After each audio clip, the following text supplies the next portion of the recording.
તેજસ્વિના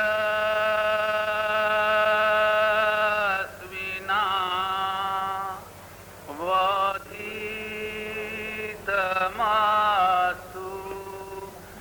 મા વિદ્વિષાવહૈ મા વિદ્વિષાવહૈ મા વિદ્વિષાવહૈ. ઓમ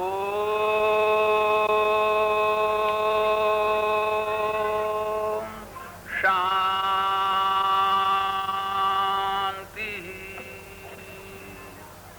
શાંતિ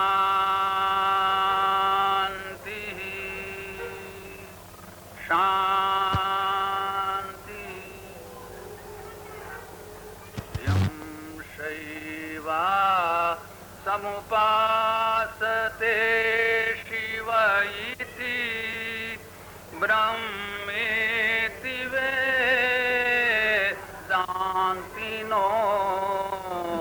બૌદ્ધા બુદ્ધ ઇતિ પ્રમાણપટવા કરતેતિ નૈયાયિકા અર્હન્નિત્યથ જીનશાસનરતા કરમેતિ મીમાંસકા સોયં વૈ વિદધાતુ વાંછિતફલં त्रैलोक्यनाथो. गुरुर्ब्रह्मा गुरुर्विष्णुर् गुरुर्देवो महेश्वर गुरुः साक्षात् परब्रह्म तस्मै श्री असतो मा सद्गमय तमसो मा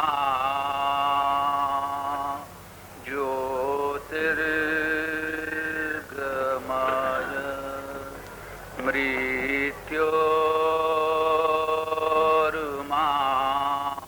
અમૃતં ગમય.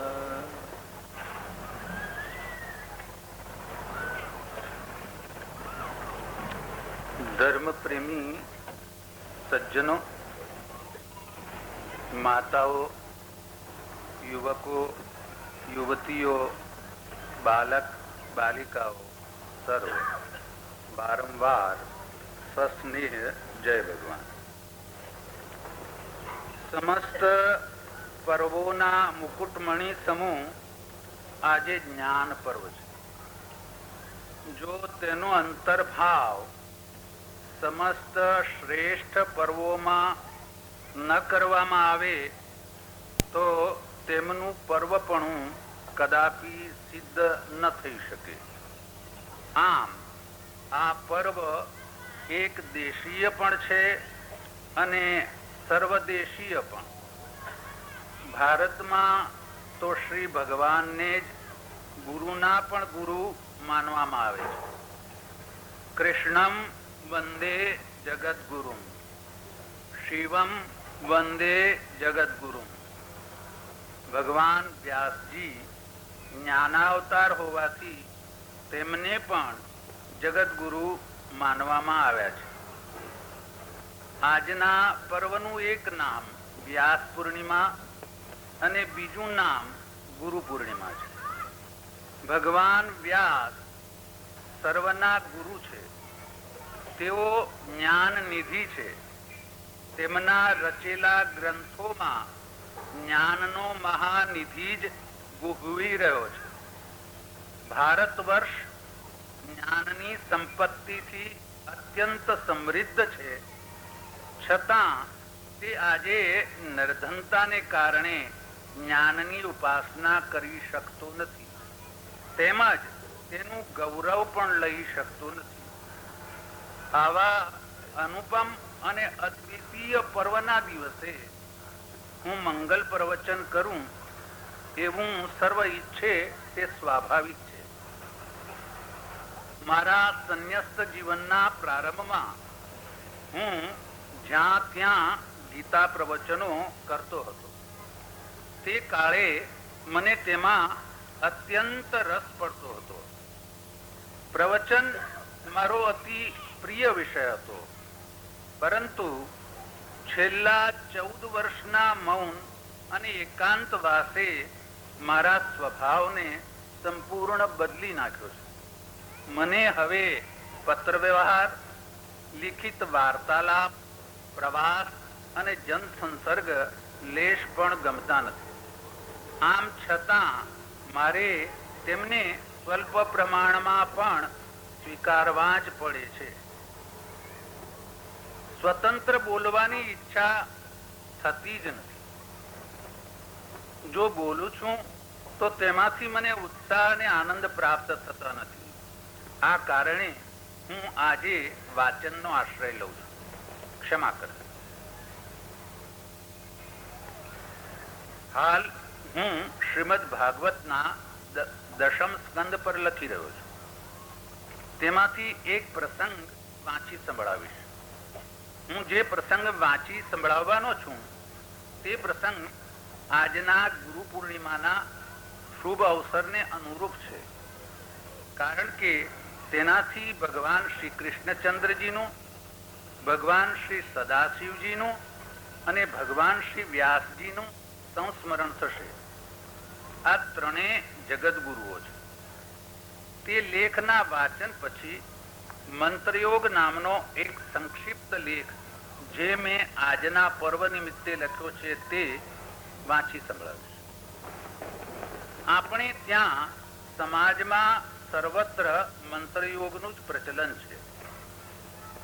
સકામ કે નિષ્કામ ભક્તો મંત્રયોગનું જ આલંબન લે છે. આ કારણે આ પ્રવચનથી બંને પક્ષોને ન્યૂનાધિક પ્રેરણા મળી રહેશે. આધુનિક યુગ વિચારોનો યુગ હોવાથી અખિલ ભારતના વાયુમંડળમાં વિચારોના જ તરંગો લહેરાયા કરે. વિચાર આચારનું બીજ અને આચાર વિચારનો વિકાસ છે. આ કારણે તે નિરર્થક નથી પણ સાર્થક જ છે. હું યોગી છું. આ કારણે મારી નિષ્ઠા કર્મમાં સર્વાધિક હોય તે સ્વાભાવિક છે. યોગ સાધના કરતા પૂર્વે હું પણ વિચારો કરતો હતો અને હું તેને જ્ઞાન નિષ્ઠા માનતો હતો. કિંતુ મને પાછળથી અનુભવે સમજાયું કે જ્ઞાન પ્રત્યેનું આકર્ષણ અથવા તેના પરની શ્રદ્ધા તે કઈ જ્ઞાન નિષ્ઠા નથી. નિષ્ઠાનો અર્થ સ્થિતિ છે. એવી સ્થિતિ સંપ્રજ્ઞાત સમાધિની સિદ્ધિ પછી જ પ્રાપ્ત થાય છે, તે પૂર્વે કદાપી નહીં. કર્મ જડ હોવાથી તેના દ્વારા કોઈ કાળે જ્ઞાનોત્પત્તિ ન થઈ શકે. તો પછી કર્મ અર્થાત આચાર નિરર્થક જ સિદ્ધ થાય. આવી અવસ્થામાં પ્રશ્ન જાગવાનો જ કે કર્મનું પ્રયોજન શું? તેનો ઉત્તર એ છે કે સાધકે મળ, વિક્ષેપ અને આવરણ દૂર કરવા અર્થે જ કર્મનો આધાર લેવાનો છે. અહીં એ સ્મરણીય છે કે કર્મ જ્ઞાનના અંતરાયો દૂર કરવાનું સાધન છે અને પ્રાપ્ત જ્ઞાનની પ્રેરણા દ્વારા જ તેનું અનુષ્ઠાન કરવાનું છે. આમ જ્ઞાન દ્વારા જ સિદ્ધ થાય છે, પરંતુ મધ્યમાં કર્મ દ્રષ્ટિગોચર થતું હોવાથી તેના દ્વારા જ્ઞાન સિદ્ધ થાય છે એવી ભ્રાંતિ જન્મે છે. જો આ વાતને સરળ શબ્દોમાં કહેવી હોય તો આ રીતે કહી શકાય: બંધ બારી ઉગાડવાથી ઘરમાં સૂર્યનો પ્રકાશ પ્રવેશે છે આથી કોઈ કહે કે બારીમાંથી પ્રકાશ આવે છે તો તેનું કહેવું અમુક અંશમાં જ સત્ય છે, સર્વાંશમાં નહીં. પ્રકાશ તો સૂર્યમાંથી જ આવે છે, બારીમાંથી નહીં. પરંતુ બારીના બંધ બારણા ઉઘાડવાથી ઘરમાં પ્રકાશ પ્રવેશતો હોવાથી બારીને નિમિત્ત માનવામાં આવે છે. શાસ્ત્રજ્ઞો વાણી દ્વારા અને યોગીઓ વર્તન દ્વારા ઉપદેશ આપે છે. જો આપણે શાસ્ત્રજ્ઞને કોઈ જટિલ પ્રશ્ન પૂછીશું તો તેનો ઉત્તર અત્યંત વિસ્તારથી આપશે, એક પણ ગૂંચ રહેવા દેશે નહીં. જો તે જ પ્રશ્ન કોઈ યોગીને પૂછીશું તો તે એટલું જ કહેશે, મારા જીવન વ્યવહારનું અવલોકન કરો, તેમાંથી તેનો ઉત્તર મળી રહેશે. જે જિજ્ઞાસુઓમાં આ રીતે ઉત્તર પ્રાપ્ત કરવાની પ્રતિભા હોતી નથી તેમનું શાસ્ત્ર અધ્યયન અથવા શાસ્ત્ર શ્રવણ અપૂર્ણ છે. ભારત ભૂષણ સ્વામી શ્રી રામતીર્થજીને એક વ્યક્તિએ પૂછ્યું હતું, સ્વામીજી મહારાજ, આપ તો વિદેશ યાત્રા કરી આવ્યા છો, હું પણ વિદેશ યાત્રા કરવાનો વિચાર કરી રહ્યો છું, આશરે કેટલું ખર્ચ આવશે?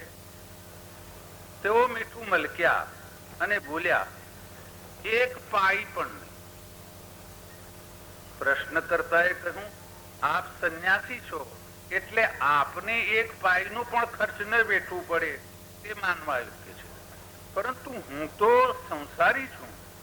તેમણે કહ્યું, તમે સંસારી હો કે સંન્યાસી હો, પરંતુ જો તમે યાત્રાનો માત્ર વિચાર જ કરતા હો તો એક પાઈનો પણ ખર્ચ નહીં આવે. યાત્રા કરવા નીકળશો ત્યારે ખર્ચ આવશે. વિચાર એક પ્રશ્ન, વિચાર એક પક્ષ છે અને આચાર બીજો પક્ષ. જે આચારની ઉપેક્ષા કરી માત્ર વિચારોને અને જે વિચારની ઉપેક્ષા કરી માત્ર આચારોને વળગી રહે છે તેઓ ક્યાં તો નવા યાત્રીઓ છે અથવા માર્ગ ભૂલેલા જૂના યાત્રી. હવે હું શ્રીમદ ભાગવતનો પ્રસંગ આએ સદાશિવ ગોકુલ में સંભળાવું છું.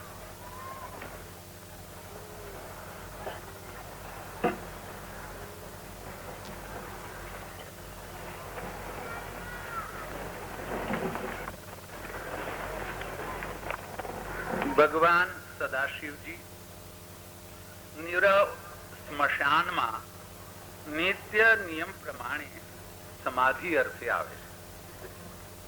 નિશ્ચિત સ્થાને વિરાજે છે, સિદ્ધાસન બાંધે છે અને આંખોને ભ્રૂ મધ્યમાં સુસ્થિર કરે છે. થોડી ક્ષણો વીત્યા પછી તેઓ જ્યોતિ દર્શન કરે છે. તે પછી તેમને અચાનક તેમાં એક નયનાભિરામ નવજાત શિશુ સ્મિત કરતો જણાય છે. તેઓ પ્રસન્નતાપૂર્વક ધ્યાનની સમાપ્તિ કરે છે. સ્વગત બોલે છે, પ્રભુ, આપ દેવકીજીના ગર્ભમાં હતા ત્યારે હું બ્રહ્માદિક દેવો અને નારદાદી ઋષિ મુનિઓની સાથે કારાવાસમાં આવ્યો હતો. આપની સ્તુતિ પણ કરી હતી. મેં અસંખ્ય વર્ષો સુધી બંધ આંખે આપના દર્શન કર્યા છે. હવે ઉઘાડી આંખે દર્શન કરવાનો મંગલાવસર મળ્યો છે તો તે લાભ શા માટે જતો કરું? સંકલ્પ પૂર્ણ થતાં જ તેઓ ગોકુલના પાદરે પ્રગટ થાય છે. ગ્રામમાં પ્રવેશે છે. 16 વર્ષની વય, ગૌર વપુ, ગૌર વદન, સુંદર અને સુવાસિત સુમનોથી શોભતી જટા, કંઠ, ભુજા અને કરના કાંડાઓ પર રુદ્રાક્ષની માળાઓ, કર્ણોમાં કુંડલ, કટી પર વ્યાઘ્ર ચર્મ, કંઠ પર રમતો મણિધર નાગ, એક કરમાં ત્રિશૂલ, ડમરું તથા શ્રીંગી અને બીજા કરમાં કમંડલું, कटी पर झूलतु भिक्षा पात्र, होठ पर मधुर हास्य, भस्मार्चित भव्य ललाट, तेजस्वी आंखो, निरखता જ નયનો સ્થિર થઈ જાય અને ચિત્તની ચંચલતા ચાલી જાય એવું કમનીય રૂપ. જેની જેની આંખો તેમની કાયા પર પડી તેની આંખો ત્યાં જ ઠરી ગઈ. વૈષ્ણવોની વસ્તી અને તેમાં વૈષ્ણવ શિરોમણીનું શુભાગમન, કોના હૈયામાં સ્નેહભાવ ન જાગે. નેહ નિતરતા નયનો, સુધા સ્રવતા વચનો અને આનંદથી ઉભરાતું અંતઃકરણ સ્નેહીઓને આકર્ષે. તેઓ સીધા નંદાવાસના આંગણામાં આવીને ઉભા રહ્યા. બોલ્યા, અલાક્ષ નિરંજન. દાસ દાસીઓએ તેમને શ્રદ્ધા ભક્તિપૂર્વક પ્રણામ કર્યા અને ત્યાંના ત્યાં જ ઉભા રહ્યા. ભોજનનો સમય હતો.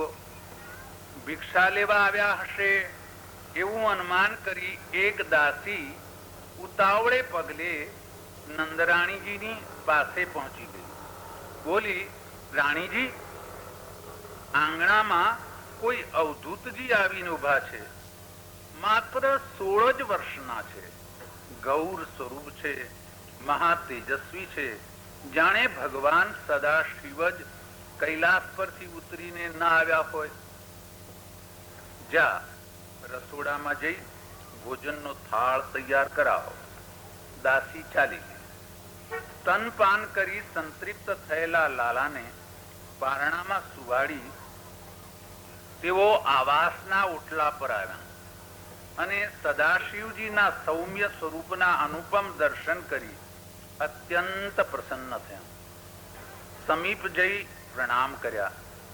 વિનયપૂર્વક બોલ્યા, યોગીરાજજી, કૃપા કરીને થોડી ક્ષણો ઉભા રહેજો. ભોજનનો થાળ તૈયાર થઈ રહ્યો છે. નહીં માતાજી, હું ભિક્ષા લેવા આવ્યો નથી.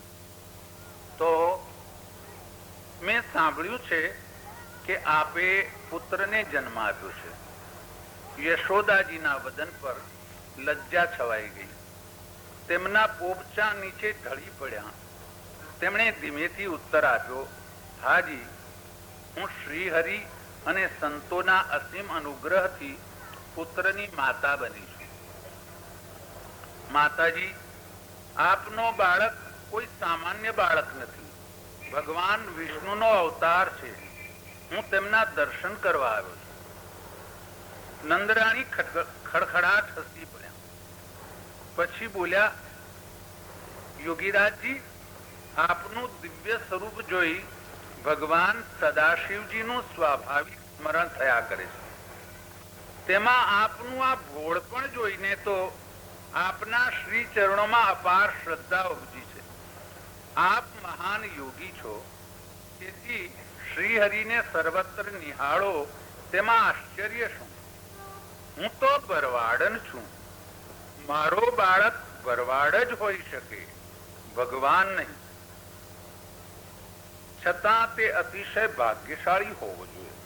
નહીં તો આપ સમાન મહાન યોગી આશીર્વાદ આપવા અર્થે મારે આંગણે ક્યાંથી પધારે? તે જ સમયે દાસી ભોજન સામગ્રીથી ભરેલો સુવર્ણનો થાળ લઈને આવે છે. સદાશિવજી ભિક્ષાપાત્ર ધરતા નથી. નંદરાણી બે હાથ જોડી વિનવણી કરે છે, કૃપાલુ, કૃપા કરીને ભિક્ષા સ્વીકારો. તેઓ થોડી ક્ષણો ચિંતનમાં સરી પડે છે. પછી બોલે છે, માતાજી, આપનો અત્યાગ્રહ છે એટલે હું ભિક્ષાને શ્રી પ્રભુજીનો પ્રસાદ સમજી અંગીકાર કરીશ, કિંતુ તેમના દર્શન કર્યા પછી હું લાલાને આપના શ્રી ચરણોમાં મૂકવાની છું. પછી તેમણે નાગ, વ્યાઘ્ર ચર્મ, ત્રિશુલ પ્રતિ અંગુલી નિર્દેશ કરી હસતા હસતા કહ્યું, આ બધું જોઈને મને લાગે છે કે આપના વિષ્ણુ ભગવાન ભય પામશે. તે હજી માત્ર 4 જ દિવસના થયા છે. માં, હું ભયંકર છું, છતાં તેમનો અનન્ય ભક્ત છું. લાલા પર આપની અસીમ કૃપા ઉતરી છે, તેથી તે આપનાથી નહીં જ ડરે. તેઓ લાલાને લેવા જાય છે.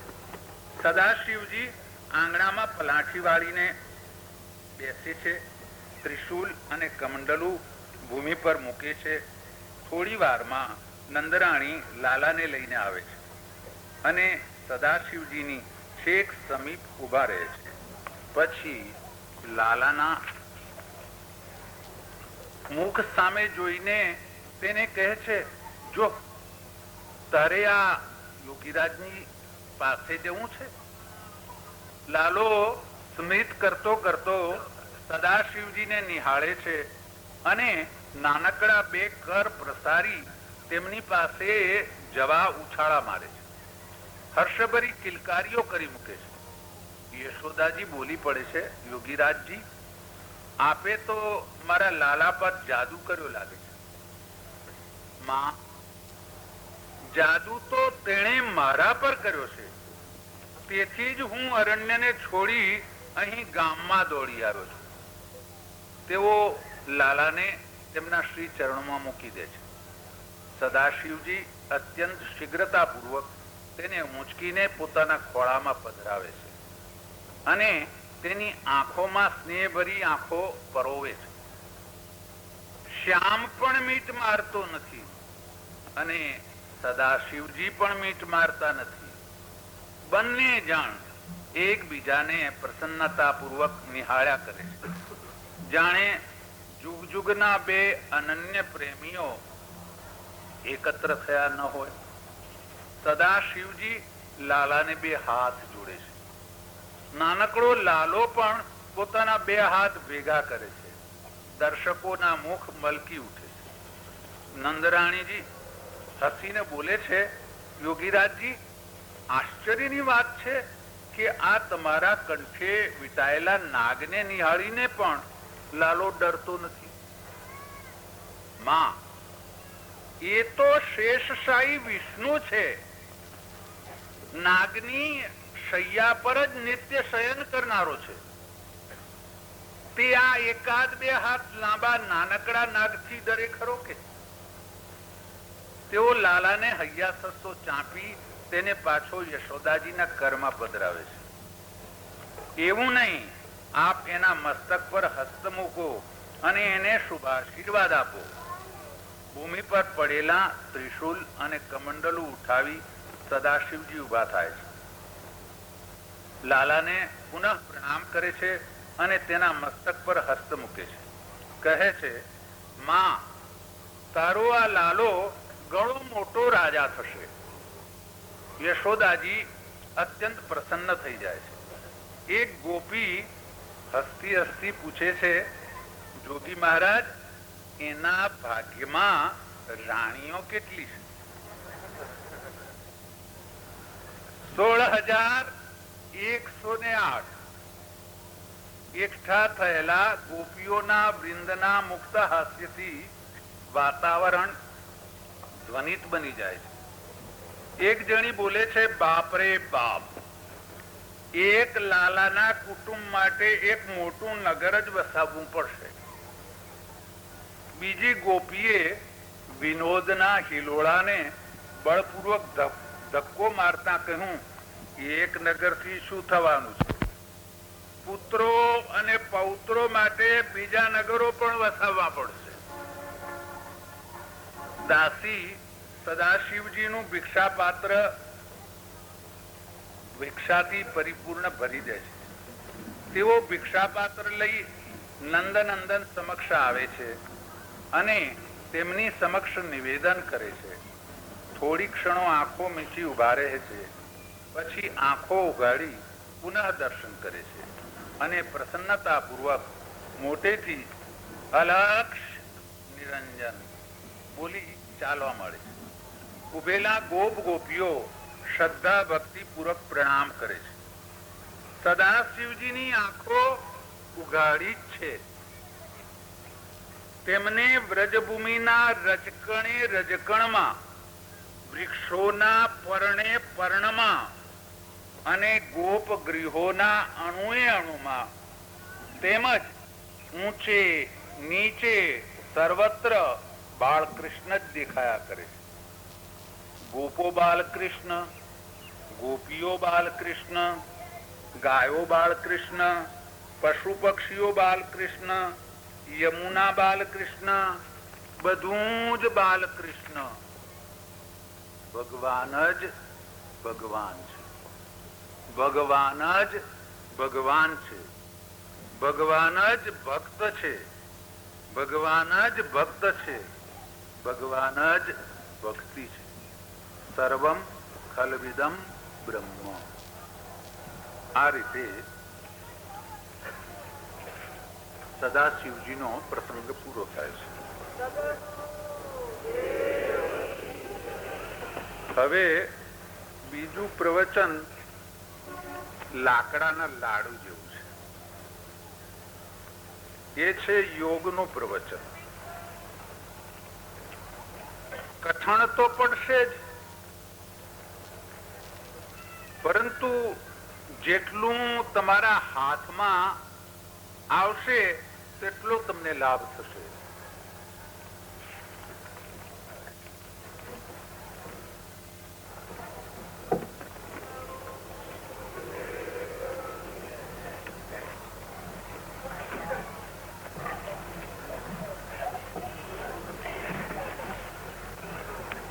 મંત્રયોગ. મંત્રયોગના અંગો. મંત્રયોગના 16 અંગો છે. 1 ભક્તિ, 2 શુદ્ધિ, 3 આસન, 4 પંચાંગ સેવન, 5 આચાર, 6 ધારણા, 7 દિવ્ય દેશ સેવન, 8 પ્રાણક્રિયા, 9 મુદ્રા, 10 તર્પણ, 11 હવન, 12 બલિ, 13 યાગ, 14 જપ, 15 ધ્યાન અને 16 સમાધિ. આમ 16 અંગો છે. હવે પહેલા અંગ ભક્તિની ચર્ચા શરૂ કરું છું. મંત્રયોગનો સમાવેશ સંપ્રજ્ઞાત સમાધિમાં થતો હોવાથી તેનું કોઈ પણ સાધન મંત્રયોગનું સાધન બની શકે છે. ભક્તિ પહેલું સાધન હોવાથી સાધકમાં સર્વપ્રથમ પ્રભુ પ્રીતિ પ્રગટવી જોઈએ. પ્રત્યેક વ્યક્તિ પર સ્વકુટુંબના ધાર્મિક, અધાર્મિક, સામાજિક ઇત્યાદિ વિવિધ સંસ્કારો પડે છે જ.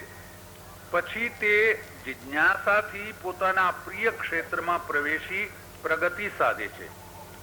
આધ્યાત્મિક ક્ષેત્રમાં પણ પ્રગતિને અર્થે શાસ્ત્રાધ્યયન, સત્સંગ, સંત સમાગમ, વ્રત નિયમ અને આવશ્યક કર્માનુષ્ઠાનો કરવા જ પડે છે. તેના દ્વારા જ્ઞાનનિષ્ઠા, કર્મનિષ્ઠા અને પ્રેમ ભાવના વિકસતી જાય છે. ભક્તિના 2 ભેદ છે, વૈધી અને રાગાનુગા અથવા રાગાત્મિકા. વૈધી ભક્તિ શ્રવણ, કીર્તન, સ્મરણ, પાદસેવન, અર્ચન અને વંદનમાં વિધિને મહત્તા આપવામાં આવે. આ ભક્તિ પ્રાથમિક છે. તેને પાયાની ભક્તિ કહી શકાય. આ ભક્તિ સામાન્ય જનસમૂહને અર્થે હોય છે. લોકો પોતાની મનઃકામનાની સિદ્ધિ અર્થે આ ભક્તિનો આધાર લેતા હોવાથી તેને સકામ ભક્તિ કહેવામાં આવે છે. રાગાનુગા અથવા રાગાત્મિકા ભક્તિ દાસ્ય, સખ્ય અને આત્મનિવેદન પ્રધાન હોવાથી તેનો આધાર ઉચ્ચ કક્ષાના ભક્ત યોગીઓ જ લે છે. તેને નિષ્કામ ભક્તિ કહેવામાં આવે છે. તે રસાનુભવ કરાવનારી તથા આનંદ અને શાંતિ આપનારી હોય છે. તેના પણ બે ભેદ છે, અપરા અને પરા. અપરા ભક્તિ દ્વારા સંપ્રજ્ઞાત સમાધિ અને પરાભક્તિ દ્વારા અસંપ્રજ્ઞાત સમાધિ સિદ્ધ થાય છે. આ અપરાભક્તિનું નામ જ ઈશ્વર પ્રણિધાન, શરણાગતિ અથવા પ્રપત્તિ છે. નવધા ભક્તિમાં નવમી ભક્તિ આત્મનિવેદન પણ આ જ છે. તેમાં ભક્તને દિવ્ય ચક્ષુ પ્રાપ્ત થાય છે. તેના દ્વારા તે વિશ્વરૂપ દર્શન તથા શ્રી ભગવાનના સમસ્ત અવતારોની નિત્ય લીલાના દર્શન કરી શકે છે. એવો ભક્ત ધ્યાનસ્થ હોય છે ત્યારે નિમ્નોક્ત ચેષ્ટાઓ કરતો હોય છે. શ્રીમદ ભાગવતમાં શ્રી ભગવાન કહે છે, જેની વાણી સ્નેહથી ગદગદ બની ગઈ છે, ચિત્ત દ્રવી રહ્યું છે, આંખોમાંથી આંસુ વહી રહ્યા છે, વળી જે ખડખડાટ હસે પણ છે, કદી નિર્લજ્જ બનીને ઉચ્ચ સ્વરથી ગાય છે, કદી નૃત્ય કરે છે, પ્રિય ઉદ્ધવ, એવો મારો ભક્ત કેવળ પોતાને જ નહીં સમસ્ત સંસારને પવિત્ર કરે છે. વળી શ્રીમદ ભાગવતમાં યોગીશ્વર હરિ રાજા નિમિને ભાગવત ધર્મનો ઉપદેશ આપે છે. તેમાં પણ ધ્યાનસ્થ ભગવદ ભક્તના બાહ્ય લક્ષણો વર્ણવેલા છે. ભક્ત ચક્રપાણી ભગવાનના કલ્યાણકારક અવતારો તથા તેમની લીલાઓ સાંભળતો તથા તે લીલા અને ગુણોનું સ્મરણ કરાવનારા નામોનું લજ્જારહિત ગાન કરતો સંસારમાં અનાસક્તપણે વિચરે છે. આવા પ્રકારનું વ્રત ધારણ કરીને તે પ્રિયતમ પ્રભુના નામ સંકીર્તનથી તેમના પર અત્યંત સ્નેહ ઉપજવાથી દ્રવી ગયેલા ચિત્તથી કદી ઉન્મત્ત સદૃશ હાસ્ય કરે છે, કદી આક્રંદ કરે છે, કદી બૂમો પાડે છે, કદી ઊંચા સ્વરથી ગાય છે, કદી નૃત્ય કરે છે. આમ તે લોકમાન્યતાથી પર થઈ જાય છે. આ મંત્રયોગ સંપ્રજ્ઞાત સમાધિની ભૂમિકા છે. સાધકનું જ્યારે પ્રાણોત્થાન થાય છે ત્યારે આ સમસ્ત લક્ષણો પ્રગટે છે. પરંતુ તેને જ્યાં સુધી દિવ્ય ચક્ષુની પ્રાપ્તિ થતી નથી ત્યાં સુધી તેને વિશ્વરૂપ દર્શન તથા શ્રી ભગવાનના સમસ્ત અવતારોની નિત્ય લીલાના દર્શન થતા નથી. એવું સૌભાગ્ય તો તેને ઘણા વર્ષોની તપશ્ચર્યા પછી જ પ્રાપ્ત થાય છે. આમ એક અંગ સમાપ્ત થયું. હવે બીજું અંગ, શુદ્ધિ. શરીર, ઇન્દ્રિયો, પ્રાણ, મન અને બુદ્ધિની મલિનતા જ ઈશ્વર અને જીવની મધ્યનો પડદો છે. જ્યાં સુધી તેની શુદ્ધિ થતી નથી ત્યાં સુધી તેમનો સંયોગ થતો નથી. આ કારણે ભક્તને સ્નાન, સાત્વિક મિતાહાર, બહિર્મુખતાનો પરિત્યાગ, પ્રાણાયામ, શાસ્ત્ર ચિંતન અને સત્યાગ્રહ ઇત્યાદિ ઉપાયોનો આશ્રય લેવો જ પડે છે. શરીર, ઇન્દ્રિયો, પ્રાણ, મન અને બુદ્ધિમાં નિર્મલતા પ્રગટતા આરોગ્ય, સ્ફૂર્તિ, સાત્વિકતા, સ્વસ્થતા, પ્રસન્નતા, સંતૃપ્તિ, શ્રદ્ધા, જ્ઞાન, તત્પરતા ઇત્યાદિ પ્રગટે છે. ફલતઃ ઉપાસના સરળ બની જાય છે. અપરાભક્તિ અર્થાત સંપ્રજ્ઞાત સમાધિની ઉપાંત્ય ભૂમિકામાં ભક્ત ભૂતજયની સિદ્ધિ પ્રાપ્ત કરે છે. તેમાં તેને ભૌમ, વારુણ્ય, આગ્નેય, વાયવ્ય અને દિવ્ય સ્નાનનો લાભ મળે છે. આ શારીરિક શુદ્ધિની પરાકાષ્ઠા છે. આ અવસ્થામાં યોગીને યોગાગ્નિમય વિશુદ્ધ શરીરની પ્રાપ્તિ થાય છે. તેને સારૂપ્ય મુક્તિ કહે છે. તે પછી પરાભક્તિ અર્થાત અસંપ્રજ્ઞાત સમાધિનો આરંભ થાય છે. બીજું અંગ સમાપ્ત થયું. ત્રીજું અંગ આસન. પ્રાણોત્થાન થતા પૂર્વે અર્થાત પ્રાણ ક્રિયાનો આવિર્ભાવ થતા પૂર્વે ભક્તે સ્વાનુકૂળ આસને બેસી જપ, પ્રાણાયામ, ધ્યાન ઇત્યાદિ અંગોનો અભ્યાસ કરવાનો હોય છે. તેની પ્રાપ્તિ પછી સમસ્ત આસનો આપમેળે થવા લાગે છે. જેણે આસન જીત્યું છે તેણે ત્રણેય જગત જીત્યા છે. ચોથું અંગ પંચાંગ સેવન. પોતાના ઈષ્ટદેવ સહિત પ્રભુ પ્રાર્થના, સ્વાધ્યાયના ગ્રંથો, સિદ્ધાંત ચિંતન, નામ સંકીર્તન, કવચ, સંરક્ષણ અને હૃદયનું સેવન કરવું તેને પંચાંગ સેવન કહે છે. પ્રાણોત્થાન થયા પછી શનૈ શનૈ ભક્તિની વૃદ્ધિ થતી જાય છે.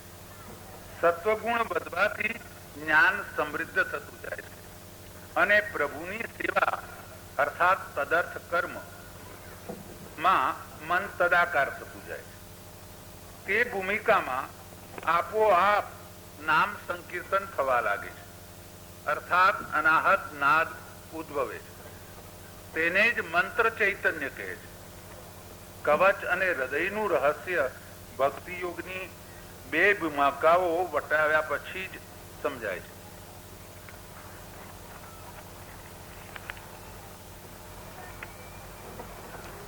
પાંચમું અંગ આચાર.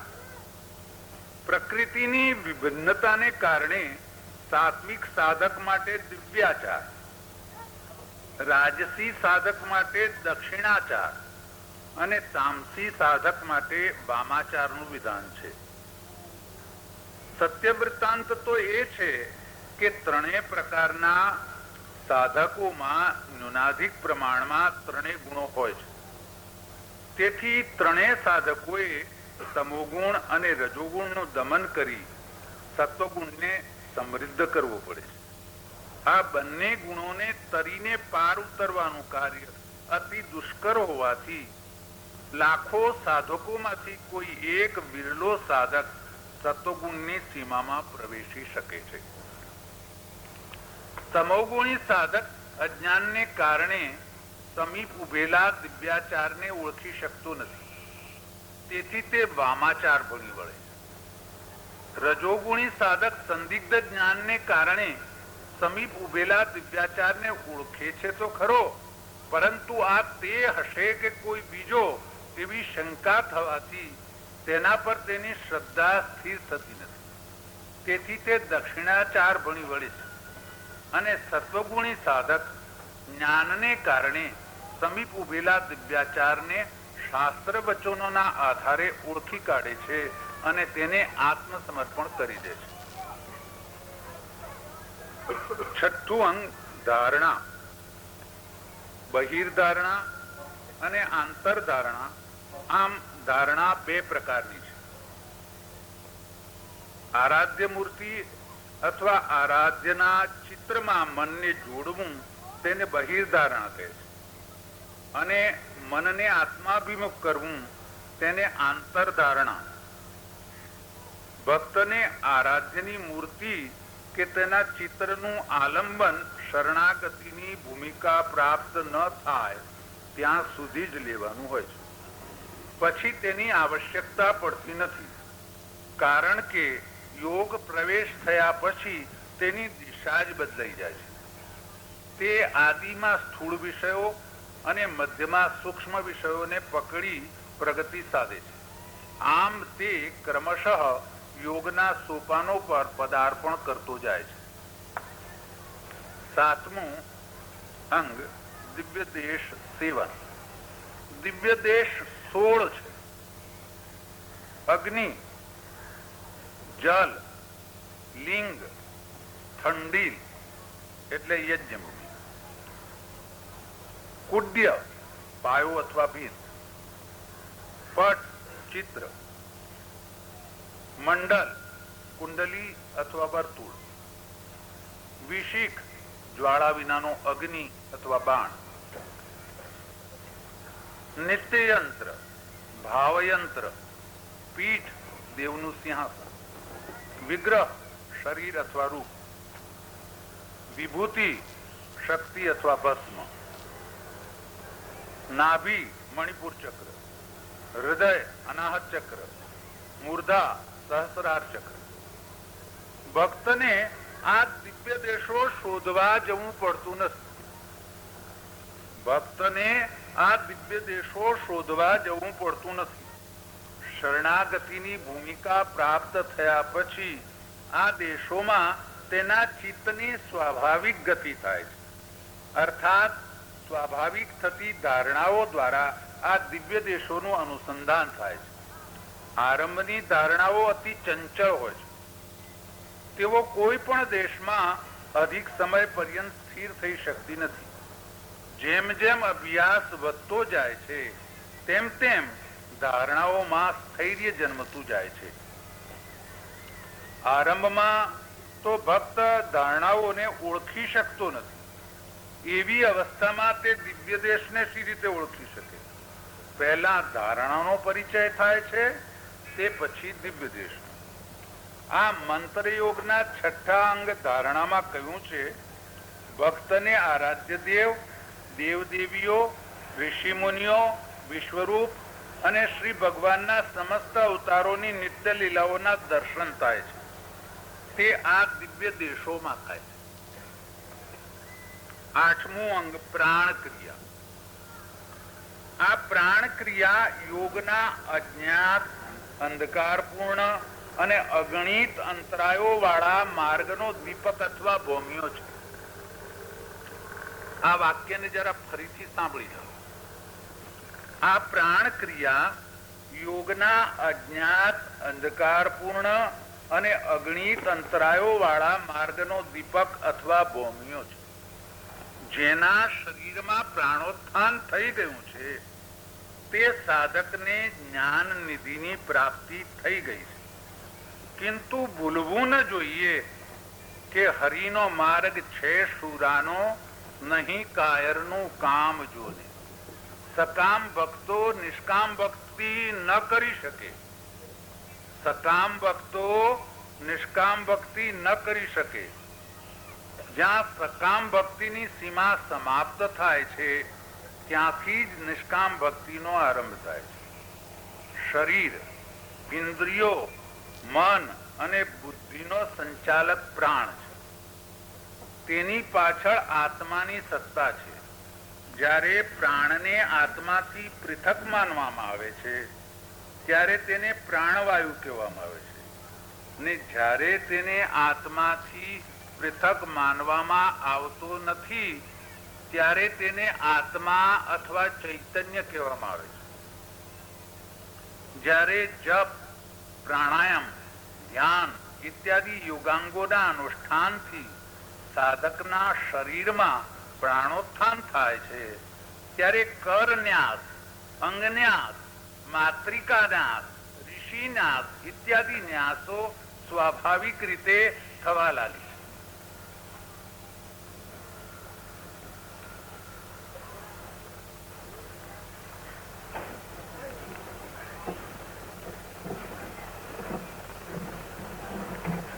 તેને જ પ્રાણ ક્રિયા કહે છે.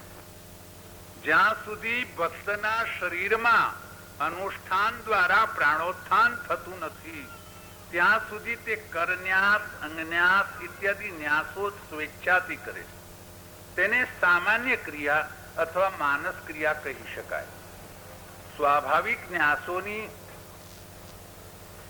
અનુભૂતિ થતાં જ ભક્ત ઉત્સાહમાં આવી જાય. આ ક્રિયા આપોઆપ થાય છે. આપોઆપ થતાની સાથે એને આશ્ચર્ય થાય છે કે આ શું થયું. બસ અહીંથી જ એને માર્ગ મળી ગયો. પ્રાણ ક્રિયા 3 પ્રકારની હોય છે: સ્થૂલ, સૂક્ષ્મ અને સૂક્ષ્માતિ સૂક્ષ્મ. તેમાં સ્થૂળ પ્રાણ ક્રિયા દ્વારા આસન, મુદ્રા, જપ, પ્રાણાયામ, વિવિધ પ્રકારના ન્યાસો ઇત્યાદિ વિવિધ પ્રકારની પ્રાણ ક્રિયાઓ થાય છે. તે પછી અંતમાં જ્યારે બાહ્ય ઇન્દ્રિયો અંતર્મુખ બને છે ત્યારે ધારણા, ધ્યાન અને સમાધિ, સમાધિને મહાભાવ કહે છે, ત્યારે ધારણા, ધ્યાન અને સમાધિ નો ક્રમ આરંભાય છે. તેમાં ચંચળ પ્રાણક્રિયા શનૈ શનૈ સ્થિર સૂક્ષ્મ અને સૂક્ષ્માથી સૂક્ષ્મ થતી જાય છે અને અંતમાં સમાધિ સિદ્ધ કરીને શમી જાય છે. પ્રાણાયામ સહિત કરેલા મંત્ર જપથી પ્રાણોત્થાન સત્વ થાય.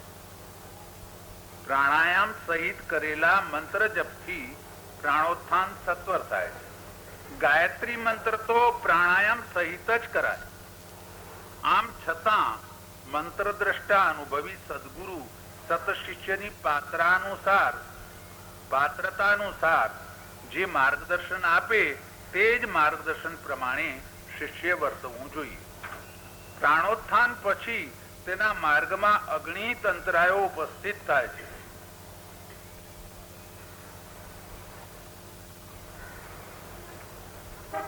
જો તે કાળે યોગ્ય માર્ગદર્શન આપનાર અનુભવી સદગુરુ નથી હોતા તો સાધક આગળ વધવાનું સાહસ કરી શકતો નથી.